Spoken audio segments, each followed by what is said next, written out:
All right, 2026 Orioles update. We're now in July, 91 games into the season. It's July 6th.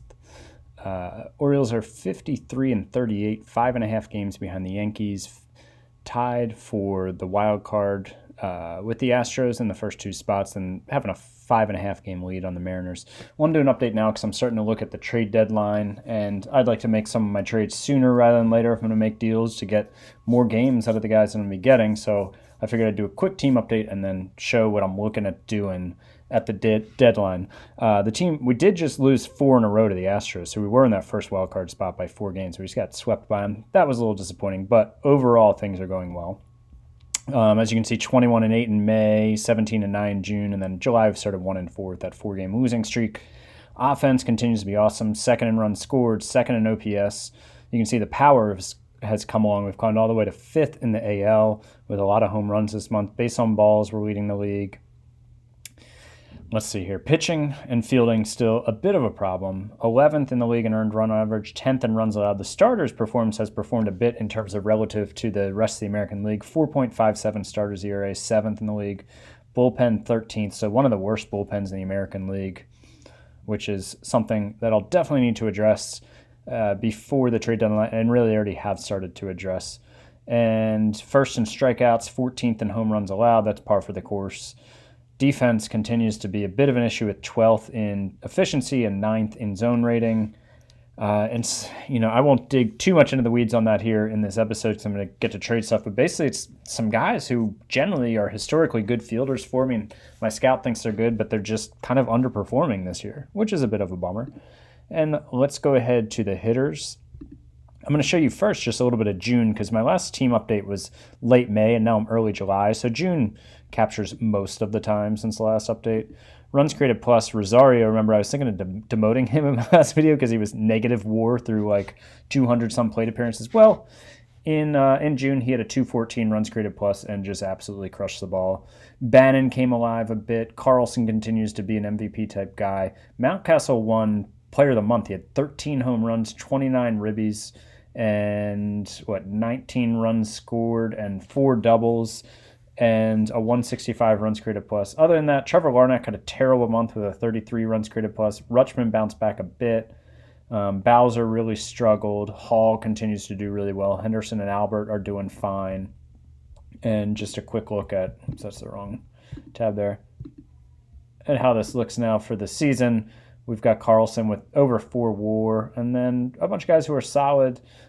And Carson Kelly continues to struggle, but Larnach is a big surprise here with just 0.4 WAR and a 98 runs created plus. He really trailed off. Drew Bowser struggled at the plate, but he's good in the field. More on that in a minute. To the pitching, Asa Lacy he's upped his game a bit here lately. He's on pace now for 3.3 WAR. He had a really good stretch where he went 7 innings and then gave up less than 1 runner fewer in 3 straight starts. Let's go ahead and sort by WAR. Patino is at 2.2 WAR now, on pace for 3.9. He's trailed off a bit. He had a rough start his last start against the Astros, one against the Yankees that wasn't great, but overall still a solid, very solid starter to put towards the top of the rotation, but hasn't been as good as he was earlier. Delgado had an absolutely terrible June. If you look here, negative 0.1 WAR, an 8.24 ERA, and a 6.16 FIP. So hopefully he can bounce back a bit because he was really bad. Keller continues to be solid. And then Brady Corrigan, you see, 1.5 WAR, is 4th best on my team in only 58 innings. He's now in my rotation. He was really my best reliever, and he can start. He's 27 years old, was a 20th round pick in 2021. And on pace for 2.6 WAR in just 104 innings. He's only started 2 games. He went 6 innings with 1 run against the Yankees and then 5 1/3 with 4 runs against the Astros. So I'd really like to put him back in my bullpen because he's so good out there and bring in a more established starter. And we'll see if I can do that. But I'd like to put Corrigan back in the bullpen. And I also have 2 injuries to the bullpen. DL Hall and Luke Little, 2 of my better relievers, and both left-handed, which was a big thing because I didn't have many more left-handed relievers. They were out hurt, so I made 2 trades. One, I brought in Austin Adams, and I didn't give up much in the trades, just nothing prospects. Austin Adams, great stuff, great fastball, great slider. He's a really good back end of the bullpen guy. And then I needed a lefty, so I brought in Felipe Vasquez from the Dodgers, and he's a ground ball pitcher who can throw up to 100 miles an hour. And both these guys are free agents after the year, which is a big thing for me because I have a lot of guys hitting arbitration years next year, so I need more money. So those two guys came in, and then I'd like to move Corrigan to the bullpen and bring in another arm, which would basically mean Stone, Lawson, and Zebron would all go down. Lawson and Stone have both been disappointing. I've given them both chances in the rotation. Stone was looking like a solid bottom of the rotation starter for me last year, and he just hasn't been the same since like last August. So that's kind of how the team's doing. So what would I like to upgrade? One is second base. Drew Bowser has just not been that good, but he's very good in the field. So 74 runs created plus, but he's on pace for 1.3 WAR because fielding, he's put up a +4 zone rating at second base and just 5 games at shortstop, a +0.1. So he's a really good fielding second baseman. I mean, if he put up a +8 over a full season, would probably get some Gold Glove consideration. But his bat, is just not good enough. It's 1.3 WAR in a full season, and my starting second baseman isn't good enough. But I don't want to go out and get a guy who's all bat, no glove, because my offense is really solid and my defense kind of sucks. So I'm looking at making a change there and I'm not sure exactly what yet. I'll go into that.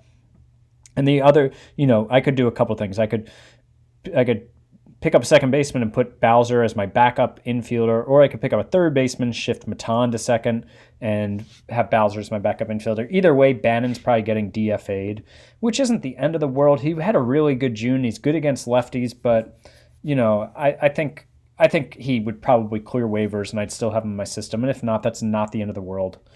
And so in the pitching, I'd like to bring in another bullpen arm so I can kind of solidify the bullpen, and then I'd like to bring in another starter. I don't know if it'll be a fifth starter, but another starter. So I've really spent some time looking through who's available, who's not. I looked through the upcoming free agents. I looked through players on the trade block, and Nolan Arenado at third base, unfortunately, is exercising his veto right, 10-5 veto power, so I can't bring him in and play third base and Matan at second. That would have been fun. Rafael Devers is also a pending free agent, but the Red Sox want like 3 people off my current roster for him. But I am thinking of going in heavier on this trade deadline than previous ones and really giving up some prospects and stacking my major league roster to try to make a run because I think I can. So one of the guys I was looking at in terms of third base and then sliding Matan over second was Nolan Jones, who's last year he put up a 123 runs created plus for Cleveland. This year so far for the Dodgers, a 131 runs created plus. But he's just not good in the field. And a negative 3.1 zone rating and a defensive efficiency below 1,000. I don't know, I'd love to have that bat, but it would weaken my third base defense, and then Matan going in at second for Bowser would weaken my second base defense. So I don't think I'm going to do that. The one guy that I've identified that I like, and the Cubs are basically willing to give away for free because he's a pending free agent and they have a lot of infield depth as it is Willie Castro, who they claimed off of waivers from Detroit back in 2021 and then became an all-star player for him, which that's always fun. As you can see, 2023 put up 5.9 WAR, 2024 5.5 WAR, and then 2.8 and 1.7 so far this year. The runs created plus really tailed off from being like a monster all-star bat, 133, 143, to being a league average bat, 98 last season, 98 this season. That's still that's a 20% upgrade over what Bowser's done for me so far. And he's just as good in the field, and he's basically free.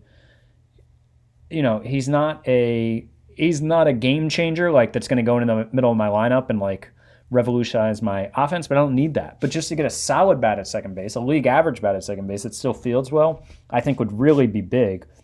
And there's just not another deal out there that really makes a lot of sense. And like I said, I'm willing to give up prospects this year and haven't been able to, reel in a big fish for my second base position, but could get a very solid player. And all it's going to take is Adam Hackenberg, who looks like I signed him out of the independent leagues last July. he could play catcher in the majors defensively with this, and he's ripped it up in the minors. He's only an A-ball and he's 26, but he's putting up a 141 runs created plus.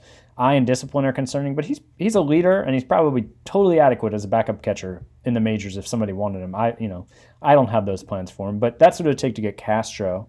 And then bullpen-wise, I'm not totally sure yet. Got a couple things cooking. Archie Bradley, I could bring in. The downside is he's under contract next year. It's only $2.6 million, but I'm really trying not to take on money for next year. And Bradley I like because he doesn't give up many home runs, even though he did in the one season he was in Baltimore. He gave up 1.6 home runs per 9. He was negative .4 WAR, but he's pitched well, really well this season, has really good movement. He could be a guy who I could bring in possibly to the bullpen. And what would it take? It would take the main piece is Moises Chase, who is a 23-year-old starter for me, who I think might at best be a back end of the rotation / long guy if he pans out. He's having a great season at High A Frederick. He's on pace for 4.9 WARs. ERA is 2.02 through 98 innings, but not like a major piece. And then Tanner Myatt's he's just a minor league arm who's having a monster year, 28 years old in Delmarva. He's on pace for 5.4 WAR, but I don't see him as a major league pitcher for me. So that's one bullpen. I'm looking to bring in one reliever to supplement in addition to having Little and Hall back soon. And then the big trade would be this one. So, and I'm not sure if I'll have Rogers in this trade because I don't need 2 relievers. I really need to bring in one. And, actually, I probably could bring in 2, but I would end up probably DFAing one of my veteran relievers who's underperforming. But anyways, the big fish here would be Blake Cedarland. And Blake Cedarland is a really solid pitcher. Let's go ahead to just show his major league.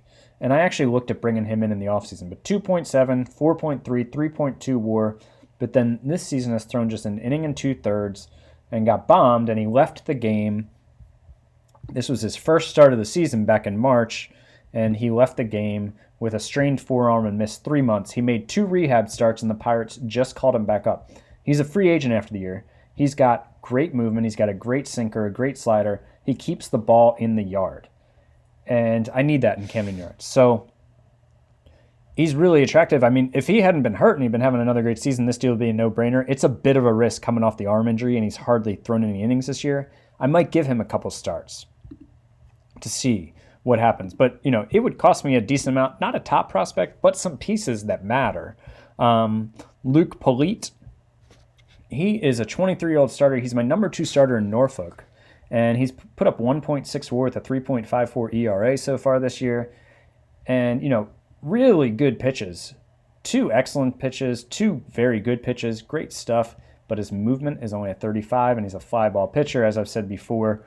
That can be problematic in Camden Yards. If he had better movement or wasn't a fly ball pitcher, I would be thinking this guy could probably compete for a rotation spot for me in the next year or 2, but I'm just not sure. I'm just not sure about it. He's given up a decent amount of home runs in the minors. I am sure if he plays in a ballpark that isn't too homer friendly, he could be a solid 4th or 5th starter, but it's probably not going to be in Baltimore, so I might as well trade him. The other big piece is Daniel Cabrera.